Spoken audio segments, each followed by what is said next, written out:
माननीय ओवैसी साहब।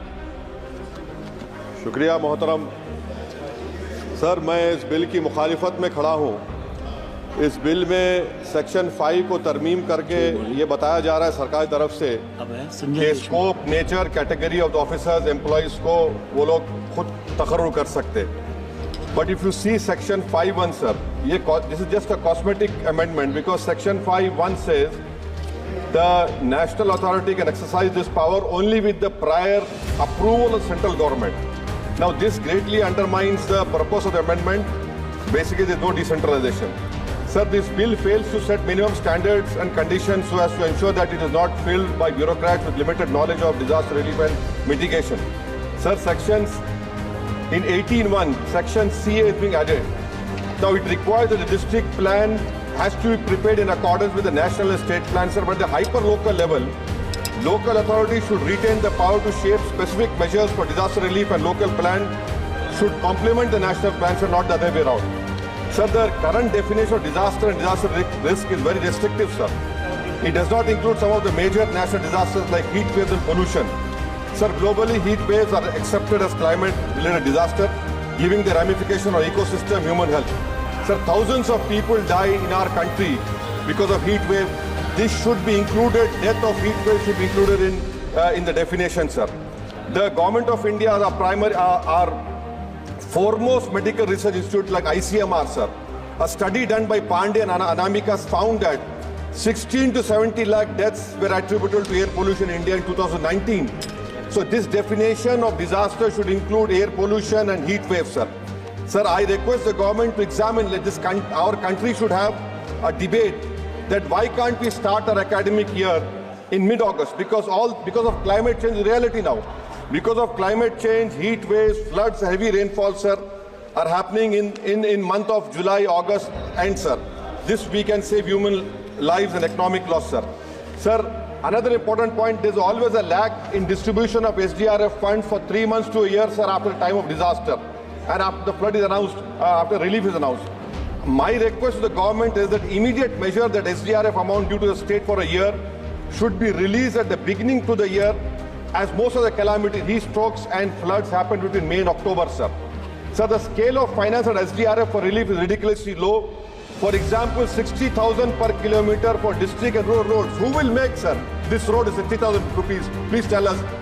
Sir, even for recovery and reconstruction, the norms are kept at 50% SSR of Government of India projects.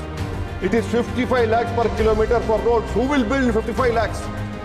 No road can be made now, sir. I demand that the 50% clause should be removed and it should be at par with SSR of NHAI, sir.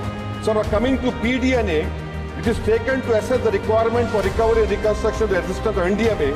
Sir, many states like Kerala, Assam, Sikkim, Himachal have not released release funds on PDNA. Because of not release under PDNA, they cannot go to multi-lending agencies like World Bank. Sir, the norms for releasing funds allocation at SDRF as per 15 Finance Commission is 70% weightage is for previous expenditure and only 15% is for year population. Now, in my state of Telangana, the previous government had not utilized their amount, 1,300 crores outstanding. Now, because of not utilizing, my present Chief Minister Revan Reddy is being penalized. So I request this government that government should not be penalized if the funds are not spent by previous governments. That is 70% I demand, so it should be reduced to 15%, and more emphasis should be on the actual incident of calamities. Sir, I demand from the government, this FRBM limit of 3% is there. Let 0.5% be earmarked for natural disasters. See, climate change is a reality, sir. So 0.5% should be earmarked in the FRBM so that the state governments can go to multi-lending and World Bank. And last point, sir. In my state in August, September, the Honorable Minister, Mr. Bandi Sanjay is sitting over here. In August and September 23, we had floods and huge rainfall. 10,000 crores has been the loss. Only 2,300 crore damages to roads, sir. Still now, government is not releasing the money.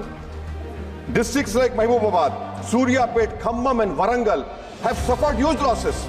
There has been human loss, cattle loss, property loss, especially of Dalit community. I'm concluding. So I demand that the request being made by the Honorable Chief Minister Revan Reddy on behalf of Telangana Mr. Bandi Sanjay should pursue it. And ensure Telangana done justice. Lastly, sir, vacancies NDRF, sir. There are 14,197 personnel in service against the sanctioned strength of 18,557. And why are you not able to stop mudslides, floods which are happening in Himachal and Kerala? Floods are happening in Bihar. What are you doing? NDRF fund is 600 crores. Is 600 crores enough? Why don't you increase it to 10,000 crores when money is a no issue for you? Every time we say. So that is why, sir, I oppose this bill on this ground. Thank you, sir. धन्यवाद.